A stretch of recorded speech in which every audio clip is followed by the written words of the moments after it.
Texas Author Series at the Latino Bookstore at the Guadalupe Cultural Arts Center. Bienvenidos a ustedes. My name is Tony Diaz, el libro traficante. I'm very proud to be the literary curator. On behalf of the director of the Guadalupe Cultural Arts Center, Christina Bailly, we want to welcome you. Want to welcome you on behalf of Alma. Alma is our new store manager. Want to give her an applause. And before our wonderful reading tonight, I do want to set it up appropriately because we're making history like with every moment, with every syllable. We're making history tonight.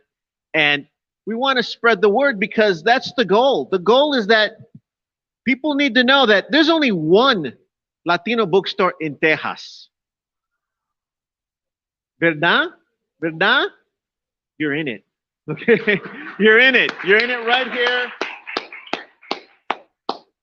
Y la meta es que cuando alguien, una familia, quiere leer el libro de Silviana, nomás vienen de Silviana, vienen para aquí a leer el libro cualquier día que quieran. They can come and buy the book, Our Culture, any day of the week. I'm going to give her a proper introduction in a little bit, but I just want to tease you with what's going on because this is monumental. I also want to point out that we're also celebrating that we had our first full year of events last year, and this year we're taking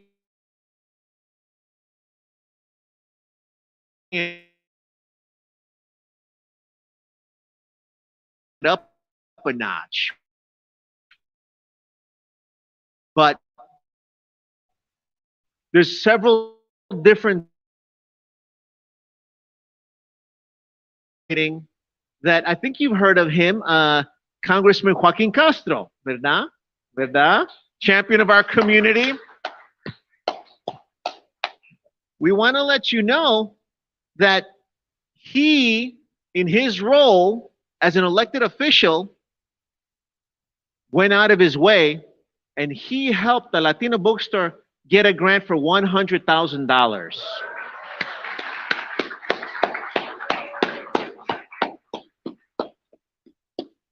And again, this is not like a corporate bookstore. So do not make that mistake. We are here to celebrate the community cultural capital of San Antonio. And we want to make this a destination site for all of Texas. And on top of it, we go to where our gente are. So let me give you a quick example. Part of that grant is going to help us create lesson plans. So I want one of the teachers, Araceli, please get up, por favor. Araceli Manriquez.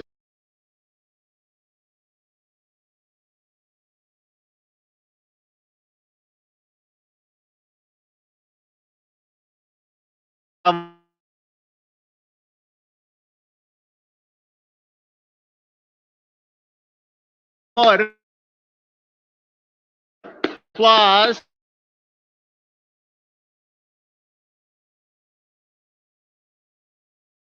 Is a school, Breckenridge Elementary.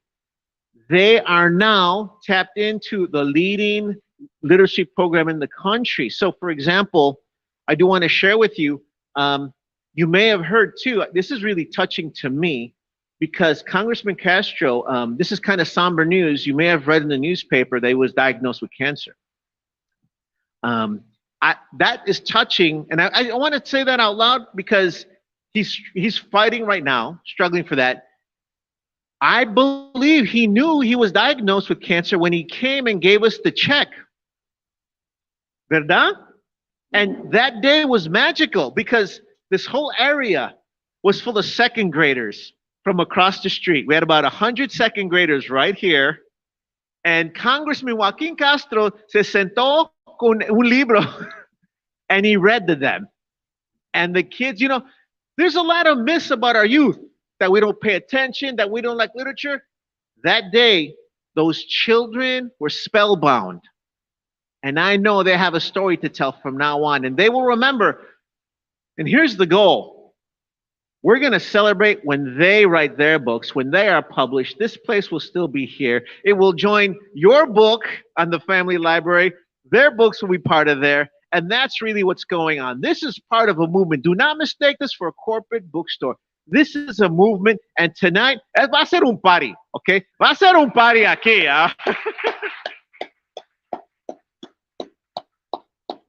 And as I mentioned, next April, on the second Friday of April, we'll have Diana Lopez with her book, Los Monstruos, and she will be coming here and visiting Bonham Elementary as well.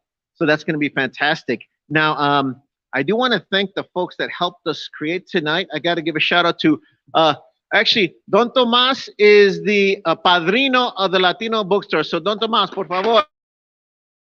Thank you for all you've done. Our madrina is Carmen Tafoya, so aplausos a Carmen Tafoya. The other thing we'll be doing is starting many, many partnerships. So before I mention Las Estrellas de esta noche, I do want to give a shout out to our partners, including the City of San Antonio Department of Arts and Culture, the Ford Foundation, the Mellon Foundation, the Texas Commission on the Arts, Nuestra Palabra, Latino Writers Having Their Say, Gemini Inc., and a special thanks to Our Lady of the Lake Mexican American Studies program. Por favor. And we were chatting earlier. We are now best friends. We're going to work together more, ¿verdad? Because we are here to accelerate our cultura. And that's what we want. Más libros de nuestra gente en las casas de nuestras familias. Así, así, así de fácil, así de fácil. And tonight is going to be a really wonderful event because we've all teamed up. We're live streaming right now para que sus amigos se pongan celosos, envidiosos. They're going to be like, oh my gosh, I can't believe you were there in person, you know, that you got to meet Silviana in persona. Right? We have to give her a big hug. You're missing it, but you get to see a little bit on the broadcast. This will air on the Nuestra Palabra radio show on fox26houston.com, on 90.1 FM KPFT, and also on the podcast. Okay? Es que la quiero hacer más famosa. Usted ya es famosa. La quiero hacer más famosa. Okay? And we want the whole world to see how much love there is for Silviana here tonight. And how we're going to do that, we want to acknowledge Aztlan Libre Press. Juan Tejeda is going to perform later on with his cousin Armando.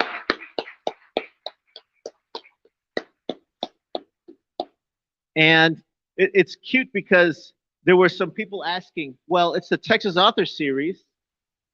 Y no que Silviana viene de Tucson. Well, we're not the Cultural Border Patrol. Okay? Okay? We are not. So now that you're published by Aztlan Libre Press, que está basado aquí en Houston, ya tiene sus papeles de tejana ahora. Ahora los tiene. La ciudadanía de tejana. Y usted dijo que antes también, cuando vino antes, they made you an honorary Texan. So, somos familia, tejanos, tejanas. But we want to thank Aztlan Libre Press for publishing this book and many of the books that are so key to our cultura. And then we're going to have a dramatic reading as well. What I want to do too, if Rodrigo, would you be kind enough to give me yes. As we give her the introduction she deserves, let's get something straight though. I want to remind you, thank you. I want to remind you, so I'm called the Libro Traficante. What the heck? And I have to remind folks, in 2012, Arizona legislators banned Mexican American studies. I write a little bit about it in my book, The Tip of the Pyramid, Cultivating Community Cultural Capital, but that's not all I write about. I write about the wonderful fact we united across the Southwest, la gente de Arizona, la gente de Texas, la gente de California, and together we overturned that racist law, ¿verdad? So that's what we did. That's what we did. And at that time, we started underground libraries. But this is important because we want to be out in the open. We're institutionalized. We want people to come during the day as a regular matter of fact. So do not take for granted, please, that at any given time, at the whim of administration, our books can be hidden from us. So tonight, not only do we have to celebrate Silviana que está con nosotros, we have to celebrate her book. So tonight, I'm deputizing all of you as Libro Traficantes. I hope you will take some of these, not just for you, but you need to be that cool tia, that cool tío que regala libros, ¿verdad? That shares stories, ¿verdad? And hopefully donate some. So tonight, if you do have a little extra to donate, if you buy an extra one, we'll donate to one of the local high schools también to make sure that they get that book, okay?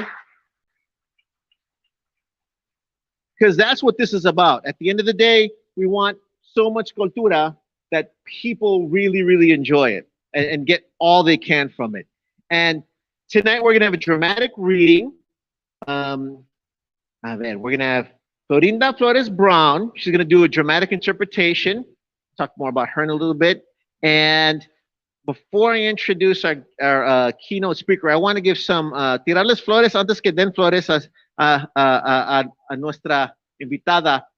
Let's see who's come the farthest away, okay? Because this has got to be a tourist center, ¿verdad? So I know some folks just walk down the block. If you're from San Antonio, raise your hand. You walk down the block with your, aquí están en el barrio, from the west side, el mero west.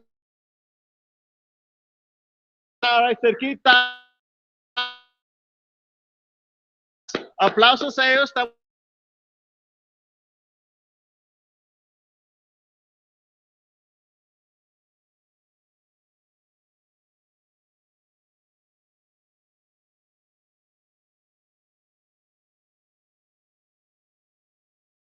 Further than 3 hours. Please stand up. Stand up.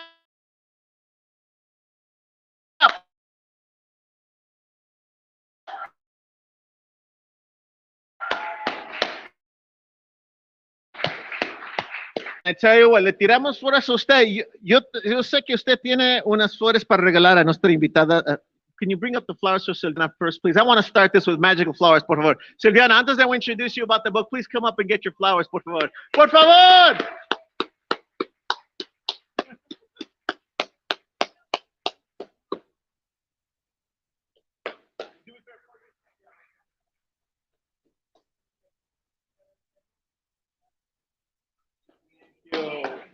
Qué bonito las flores.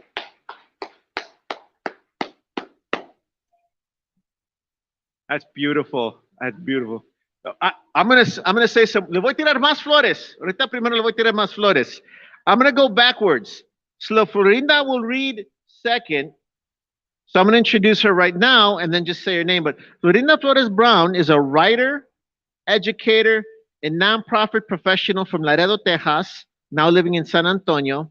She's a storyteller who has performed at the Austin Batcave Story Department, Texas Public Radio's Worth Repeating, Listen to Your Mother, the Jumpstart Performance Company, and other shows, including Nuestra Palabra now, because she's going to be on our live stream, which is fantastic. So she'll come out for dramatic presentation in a little bit, ¿verdad? So we're looking forward to having you perform for us. Gracias.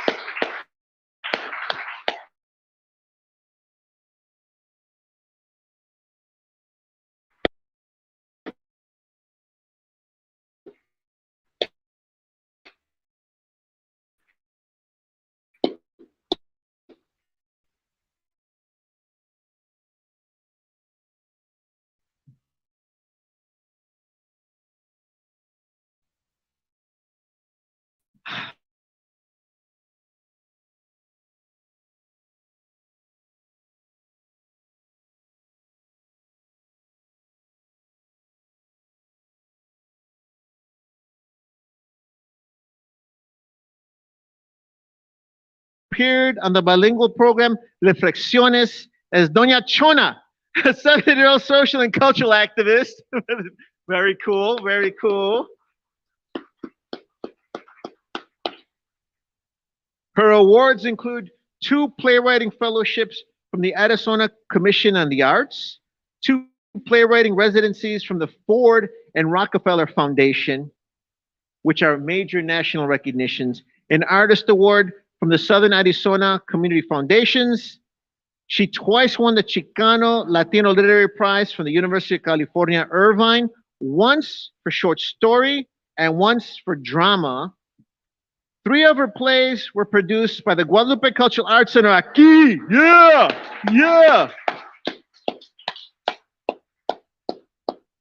Her recent published works include Barrio Dreams, selected plays out of University of Arizona Press, Xochitl in Coahuili, Floricanto from Madrid, and this is her new book, La Quinta Soledad. This is her new novel.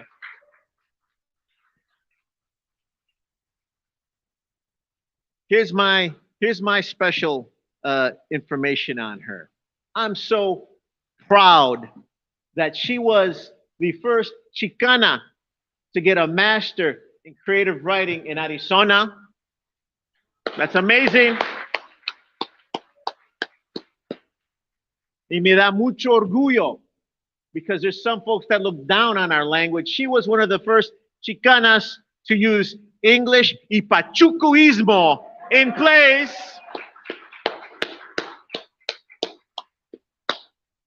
And I hope you're ready for a good time porque ella ha ido a México, lo ha amado y ha bailado y cantado. Y esta noche es un party con Silviana. Por favor, please welcome her to the stage. Woo!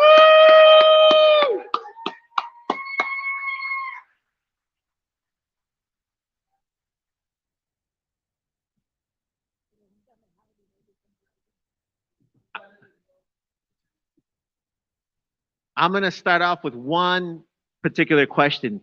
You've done so much for nuestra literatura. How did you become a writer?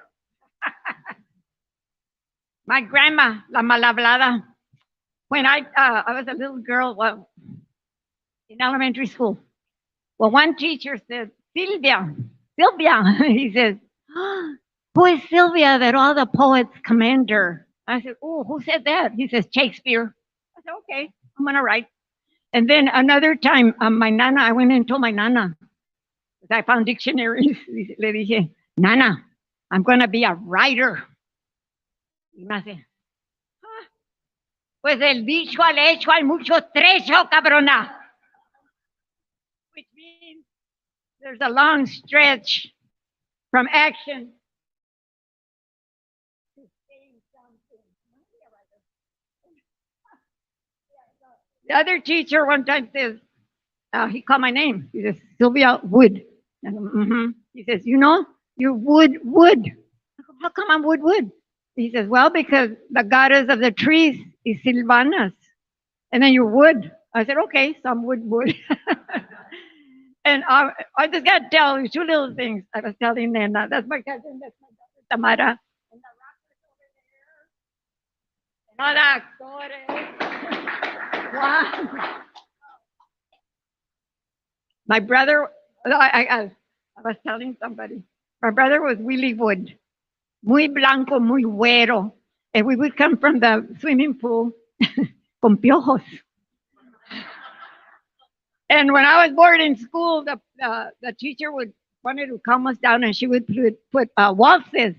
So my piojos in front of me, dije, oh, they're doing the Blue Danube. Da-da-da-da-da, tan-tan. And that's how I started writing stuff. Simplezas, I called it. Pero my brother Willie venía con los piojos y decía mi abuela, esos no son piojos Woods, son de los Garcías. And then his piojos would come down and I would say, how come his piojos leave? And she says, oh, porque no tiene humor. I go, no, my brother has a great sense of humor. And he was called Güero Güerinchi, Mata la Chinchi. I was called Güera Seca Sin Manteca. So a lot of those things that people were saying me encantaban. I said, nobody says those crazy things. In Salinas, California, I was very happy to be raised with chinos. And so I learned that, the Chinese, y my Nina. Get this, nobody knows this. I walked past Dan Steinbeck's house every day that I went to school. I in Salinas. And then I went to Cannery Road to discover all of that. and he's eaten, so he was my hero. I would pass his house. Sandra, you gotta take me to dinner there. And so I was in some class escribí un book report, and the teacher just wrote at the bottom, "Have you considered creative writing?" No, now I do. Then I had a political activist, Lupe. Remember Lupe? I walked around. I was taking classes to be a social worker. And she says, ¿Cómo te va? I said, ay, it's so depressing. Mexicans, Chicanos, unemployment, dropouts, food stamps, all in here. Then she says, well, what do you want to do? I said, I want to write. But she says, you know what? We have too many social workers and not enough writers. So, then, so that's how I became a writer. And,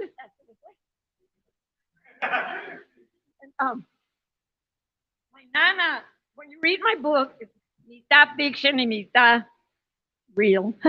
My nana is a real character in there. My Nina Josefina, the China, también real character. Everybody else is made up, más o menos.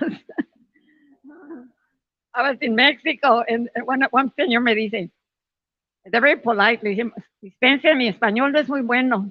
Oh, es perfecto, he tells me. Oh, okay. Then I got lost. I was looking for Father Hidalgo's house at Totonilco. I got lost. Le pregunté a alguien, I said, dispénseme, ando perdida. I'm going to Totonilco. Oh, sí. And then there was a pedestrian sign. And I said, I asked the guard, aquí pueden cruzar los patones. And he looks at my feet. I was supposed to say peatones. And then I went to a museum, came back dying and I had learned the word deshidratada, dehydration. So I walked in dead tired. And me dice el waiter, pase. And I said, gracias, Silviana. And then when I was lost in Totonilco, también le dije a un señor, dispense, me ando perdida, quiero ir a Totonilco. Oh, más o menos, está bien perdida. And then he says, this is the way he talked, and I told some other people, mire, it's all Spanish. Váyase por esa veredita y va a dar un rodeo y a la izquierda y por ahí sendera, pero ahí va a estar la calzada. No quiero zapatos. Dices, no, sígale, porque ahí, sígale así, porque a la izquierda llegar a la calzada, pero ahí va a estar la glorieta. Oh, la glorieta es mi. Dice, sígale. I think I have to tell writers, you have to discover all of these things. Right? Aquí I owe a Guadalupe a tremendous favor. He brought me. I was at a memorial. Me llamaba to Tucson. Sylvia, I'm going to write a grant. Okay. Sylvia, give me that title. Okay, Liz. I thought about it, so I think I did. Anhelos por Oaxaca. This dilemma over there. So every play that I've written up until the last, I did one. Así, a César Chávez, llamaba Surcos de Oro, Watered with Tears. Aquí lo dio por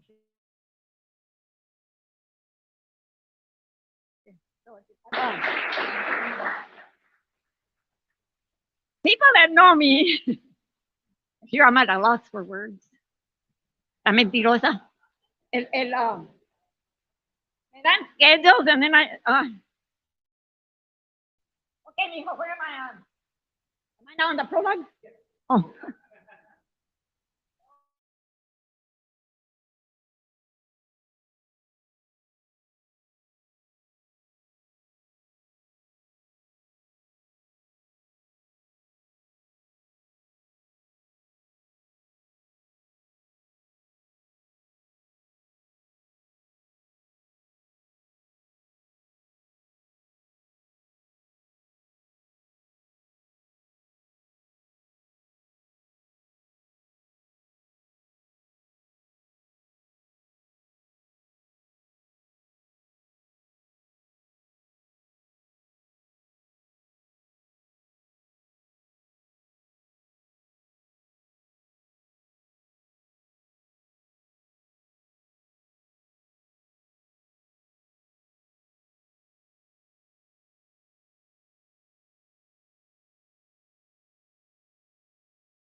What?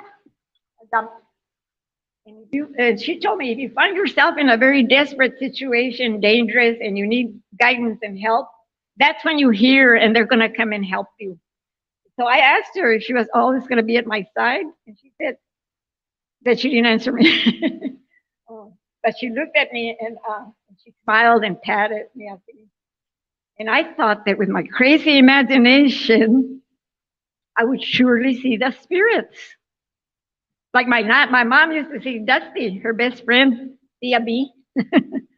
But I never saw her until tonight. She's talking about Magdalena. And she says, it could be just a myth. But I read somewhere where a folklorist wrote about myths. If you believe they're true, then they're true.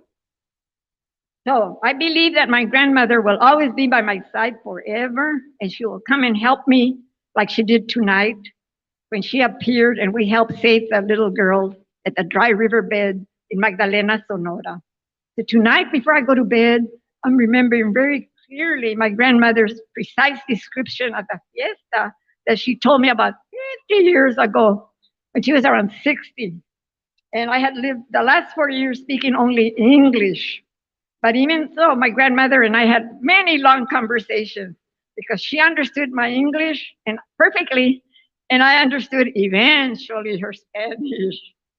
In my faith memories, I can picture my Nana dressed in a faded flannel nightgown and robe and praying the rosary every single night before she went to bed. She would slowly kneel next to her dresser where she had an altar with her 8 santitos, her favorite santitos. And in between the rosaries, she would abruptly stop praying, and with her soft, sleepy voice and in great detail, she would explain and describe Magdalena's wondrous fiesta for San Francisco and the authentic Sonoran dishes, delights that no other state in Mexico or Tucson restaurant could ever hope to duplicate.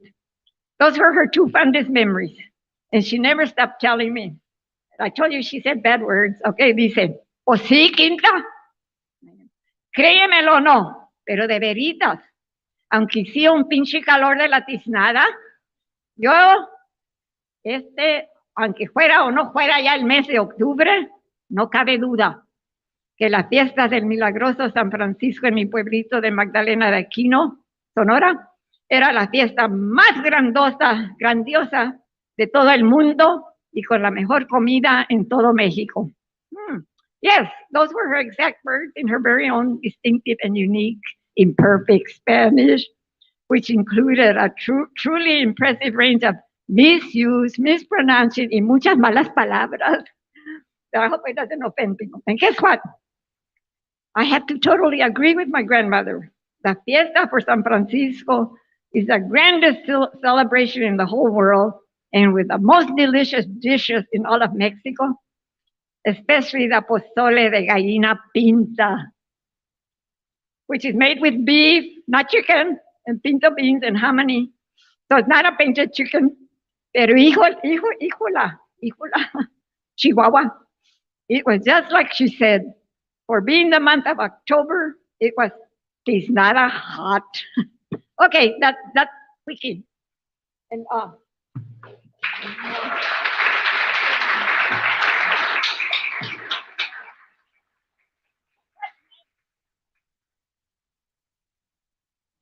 yeah.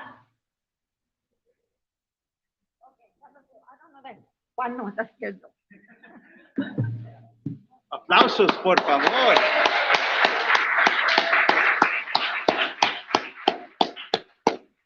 And of course, in a little bit, we're going to have a chance to get your book signed, take a picture, and hopefully you'll also take some books to give away to your family, friends, for other family libraries. Appreciate your patience. We have a great turnout. We've had to get more chairs for folks coming in. Okay, so a lot of excitement about tonight, and more folks are coming, but the night's not over. And perhaps we'll have time for unas preguntitas al final de la noche, a lo mejor, after Florinda performs, maybe, a lo mejor. Otra pregunta que otra, maybe. And right now, for the second part of our presentation, please welcome with a dramatic interpretation of La Quinta Soledad. Please welcome Florinda Flores Brown.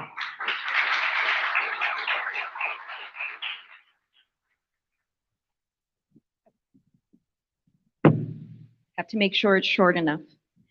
So first of all, thank you, Tony, and thank you to Aslan Libre Press for inviting me. And of course, felicidades, Silviana. Y it's such an honor to be sharing your words tonight. Chapter 1, my main delusions of grandeur and my pocho mocho Spanish. What you will never, ever imagine when you see me standing anywhere looking toda rascuachita, chamogosa y cochambruda, holding on to my notepad, my beat-up, battered, famous quotations book, Thesaurus, and Spanish and English dictionaries in my hands, is that I have the audacity to call myself a writer. But honestly, I do. I mostly write about my good, bad, joyful, and sad memories. Lots of descriptions of my days, music that I love, my crazy relatives, my typing clients, and all of their inane nonsense and shenanigans. I started writing the day that I got my book of famous quotations and my English and Spanish dictionaries, sometime before my 12th birthday. I remember when I told my grandmother Conchita that I wanted to be a writer, she told me with her usual enigmatic words whenever I came up with an impossible quixotic goal, "Ay, quinta cabrona, pues cuántas veces te he dicho que al dicho al hecho hay mucho trecho, eh?" Which crazily translates to something like this. From the saying statement to the action deed, there is a very long distance in space. My nana always felt that my writing, grouped along with my reading, daydreaming, and my obsessive counting, was nothing but another one of my puras babosadas, pendejadas, despilfarradas. Saliva drooling nonsense that would make me waste and fritter away an entire day doing absolutely nothing. But anyway, that didn't stop me. First chance I'd get, I would sneak away somewhere to write, but without fail, my grandmother would find me. Then she'd sigh, sniff, and snicker, and thunk! Right there's when she'd smack me on the head with her shoe or the end of her broom or with whatever else was in her hands. Well, believe it or not, in spite of the literal and figurative chingazos that life and my grandmother gave me, I still continued to write every chance I got because I wanted and needed to make sense of my life that was filled with empty black areas and horrific nightmares. And of course, this has turned out to be a super long and difficult endeavor without a final resolution in sight. Well, besides claiming to be a writer, I have another delusion of grandeur.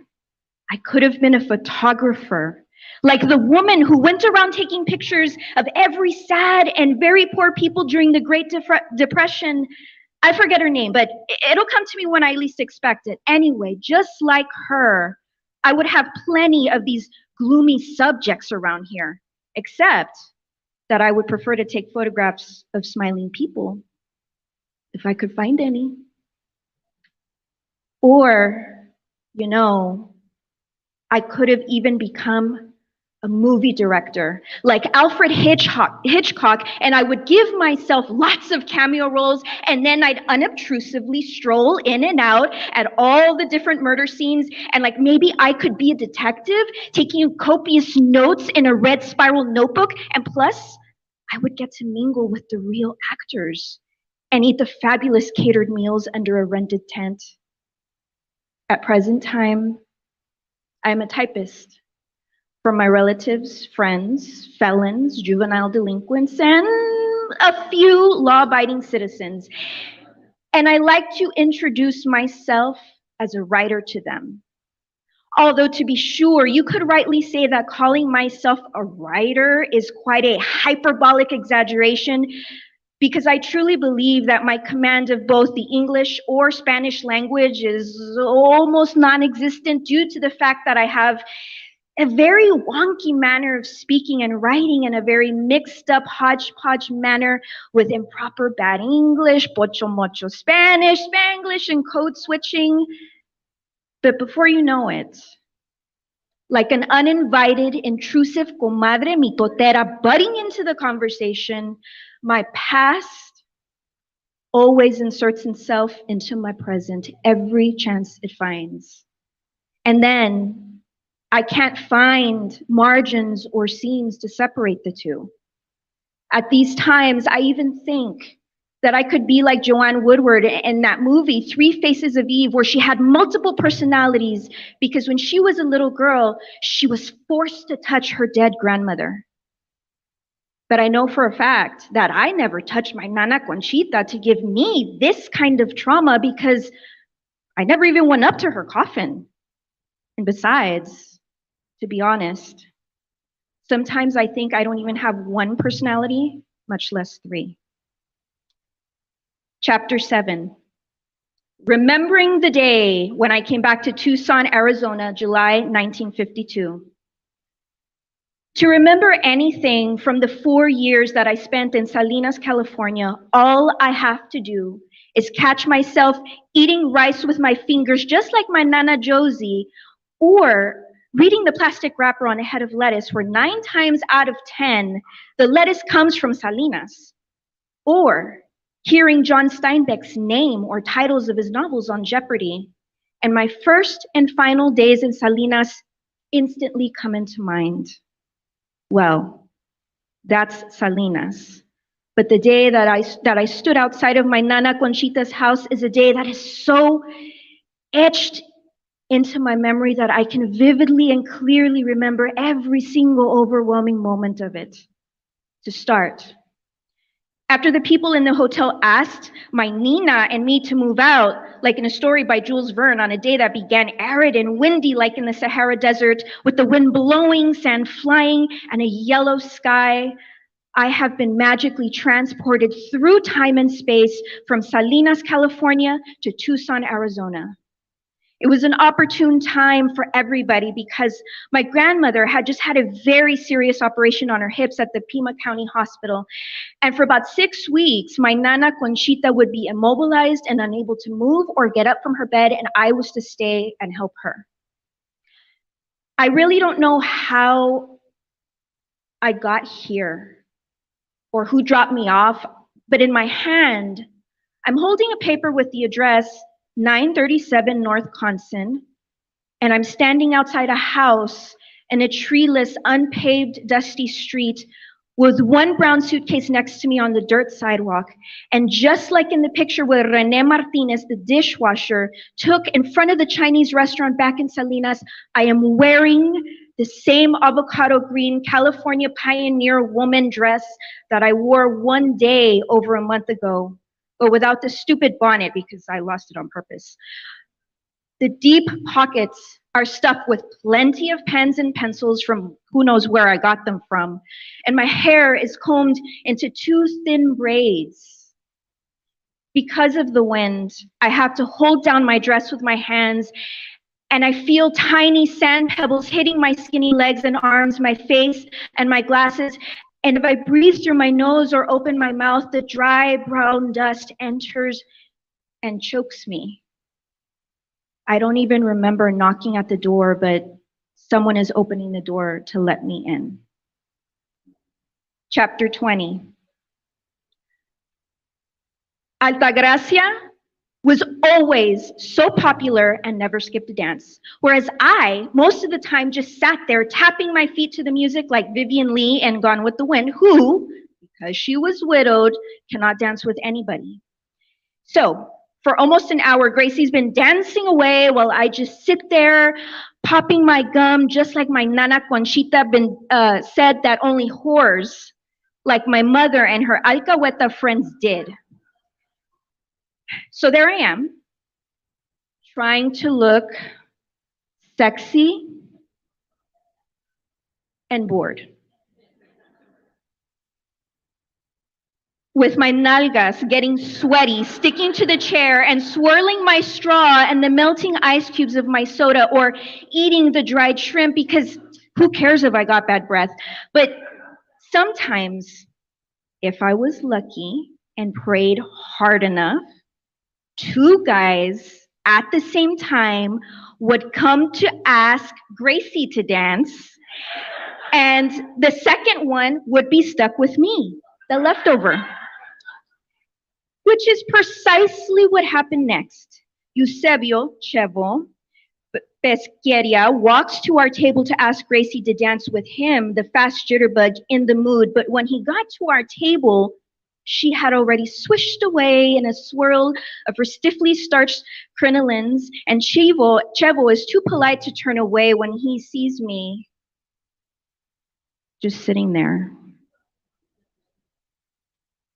And right there, anyone in the whole world can see that the pobrecitos stuck with me, the booby prize, for a partner. He hesitates for one split second, but then he gallantly puts out his hand to me, and without a word, I stand up and memorize his face for all eternity. He was muy güero. His hair, long to the collar of his shirt, was only oily light brown with even lighter brown streaks. He had a mole tattooed on his right cheek with India ink. His nose was straight as those on a Roman coin, and he had a Fu Manchu mustache where the ends came down just below the corners of his lips. Below these sensual lips, he had a tuft of hair, which in polite company is called a soul patch. And his eyes were light brown with specks of gold and flecks of darker brown. In a way, he wasn't so handsome, but he acted as if he was. He wasn't tall, but spiffily dressed in a charcoal gray suit and burgundy shirt that almost matched my pink scarf and skirt. Striped charcoal gray and burgundy tie, gunmetal gray Pachuco spit shine Stacy Adams shoes, and a monogrammed pink and burgundy striped starched handkerchief strategically folded and placed in the pocket to show off the letter E. And like the electricity in a weak bulb, I could see a very faint red emanating from his body, probably from the swirling ceiling lights. I was about 3/4 inch taller than he was, and I thanked my Diosito Santo that the stingy Orky had lent me her black ballerina shoes, which had no heels to speak of. I smiled crookedly, hiding my ugly teeth.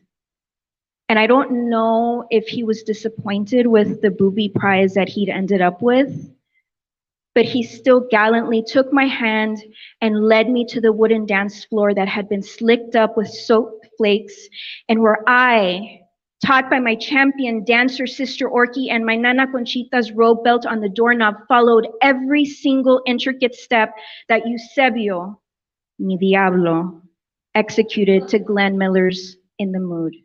Thank you.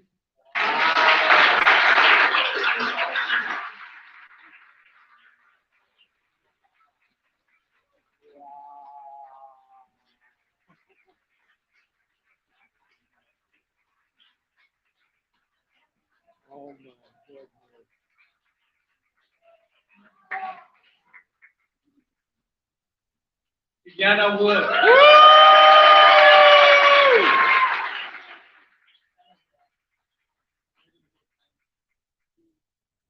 Okay, I'm at a loss for words. A ver. Okay. How did she do? How did she do? I loved it. She ended too quick. I just told Nana at that encounter, they go to the cemetery and make out. And this I learned from other adventures. They know how to take a bra off of you with one hand. So anyway, son las aventuras.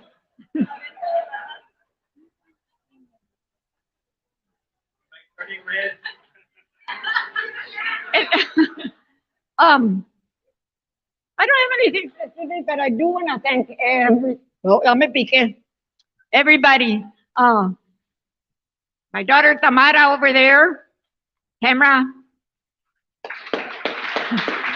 her husband Albert, and his mom and I went to school together. She was called Luna.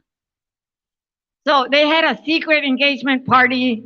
They were gonna. I hadn't met Nona, so I asked one guy there at the door. I said, he says, "Oh, Nona's back there," and I said, "What's she doing here?" And she said, "She's Albert's mom." So I owe so much to the Guadalupe. I told you already, Jorge would just call and say, "Sylvia, give me a table." Sylvia, okay. And then they would put me up, and I had the best actors aquí. They're not, I don't see anybody. José Rodríguez, Jorge Sandoval, José La Rodríguez. Irma, Jorge. Jorge used to play a little old man, but now he's a little old man.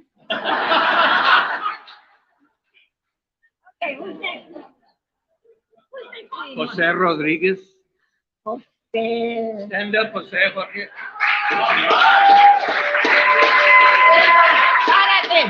Párate. Irma, I gave her some of the best lines in Spanish. And she played one in Anhelos por Oaxaca. And she's like a gringa tourist. Con las piñatas and all of this. And she goes to one of the passengers. This is what I really happened. And she says, "Marashis.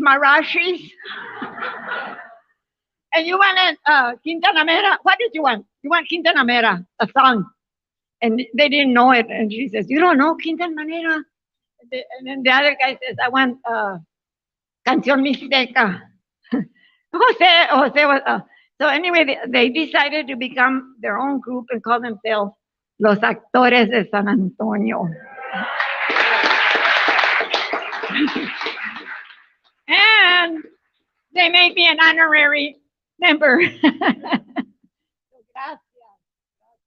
Jorge Piña's not here, right? No. La Ruby. Larry, no. No? Okay. So, gracias. He's not here right now. He's still with the. Did Larry come? Vino Larry. No, ¿verdad? Okay, en Zulema, allá está la Zulema. Otra. Oh, I gotta tell him about you. She plays a sexy receptionist. And I had her there in the, is that Amor de Hija? Amor de Hija. And there's one scene where she eats an orange music. Allá está José backstage jugando. I know. Because the music was como jazz. So he did like a strip backstage. Después me dijeron. And then, but what really happened, ¿verdad, Zuli? She's in a restaurant and this man went with an orange. Y le dijo, "Would you please autograph?" Oh, muy linda. That's one of the things that I say que las escuelas, besides not reading, are not doing enough teatro. Okay. So, gracias.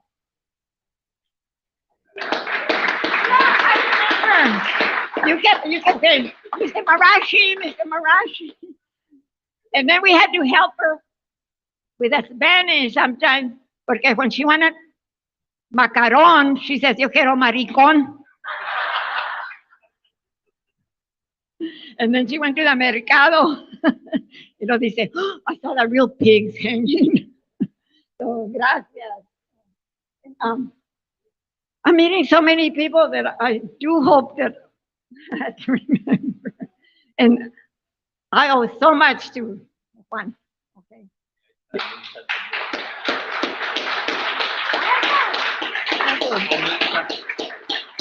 Anita. He went through every single word there. Okay. And And this is funny because everybody speaks a different Spanish. No me escribía. I finally put a stop to it. Do you mean this? Do you mean that? Because we're Tejanos.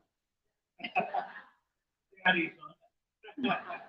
And the word rascuachi, rascuacho, remember? I said, well, we use it differently, and I'm not going to say all the other words. And so gracias. And the thing is, when you're writing, and like I did Spanish and English both, en Pachuco, and poquito, no, not a lot, pero it's something that I think we all have that talent. We all have it, ¿verdad? She says yes. And I was at a Spanish class for La Revolución, Mariano Azuela. Well, I didn't know anything in the Mexican Revolution. I could barely read. In elementary, all I knew in Spanish was Pedro's father goes to the mercado on a burro. That's all I knew. I said, oh, okay.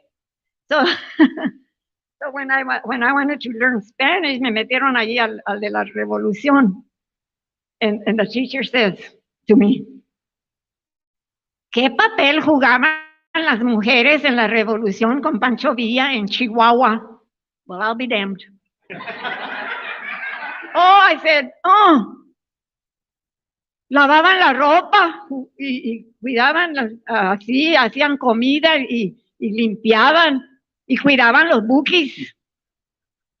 And the teacher says, no había buques en Chihuahua, no había agua. And then this Tejano says, she means kids. And then I said, well, what do you call them? And he says, puercos. Well, that was new to me. So anyway, that was my adventure with Spanish. Okay. And this is I've told everybody, I don't criticize the Spanish. No me importa how you say it. And I've studied languages, and I think I told the word communicate quiere decir, viene de italiano and Latin, comunicare. That's the thing. We have to communicate. Escribir, hablar, and whatever. And I don't believe, I have fights with South Americans who criticize our Spanish. I don't care. Chile is Chile. And y no debemos, I keep saying, no debemos de juzgar en qué nivel hablamos. Okay, that's it. Number one. And back to the writing, when we do our workshop or whatever, the teachers always say, just begin with an idea. Chiquitita. And I call it marinating. You put the idea in here and it marinates and it starts growing. Okay. So, am I supposed to answer questions? Maybe. I think you already answered. If I may say it. Okay, get it. I know we could be here all night listening to Silviana talk because she's so animated and so exciting, I think. She's always had this personality, and this comes out in her book. I just wanted to thank you, Silviana, for being here tonight, and thank Tony and the Guadalupe Cultural Arts Center. And this is a collaborative effort between Our Lady of the Lake University, Center for Mexican American Studies and Research, and also Gemini Inc., San Antonio's Creative Writing Arts Center, and also Nuestra Palabra, Latino writers having their say. Yes, and of course, Aztlán Libre Press, and thank you. Anisa Onofre, mi compañera, and I are Aztlán Libre Press, and we are so proud to have published Silviana's novel. You know, Denise Chavez, the author of Loving Pedro Infante, award-winning novelist and playwright también, like Silviana, calls La Quinta Soledad a masterpiece and said that Silviana es la mera mera. Yes. Um, Yeah. and Luis Alberto Rea también, you may know him, says that this book is highly recommended. He says, it's good to see somebody so familiar with the past writing masters, yet at the same time adding something new to the genre of the novel and our own Chicana, Mexicana voice. Um, Russ Lopez, the editor of Latine Lit uh, magazine, said it's one of the best debut novels of the past decade. This is her first and only novel so far, but we're so proud. This book is an epic, monumental, multi-generational Mexicana Chicana novel. It's Ayuda. it's 618 pages. If you've seen it when you buy it, and we hope you do buy one and for yourself and one for to give away to a friend. Um, it's really like two novels in one. Okay.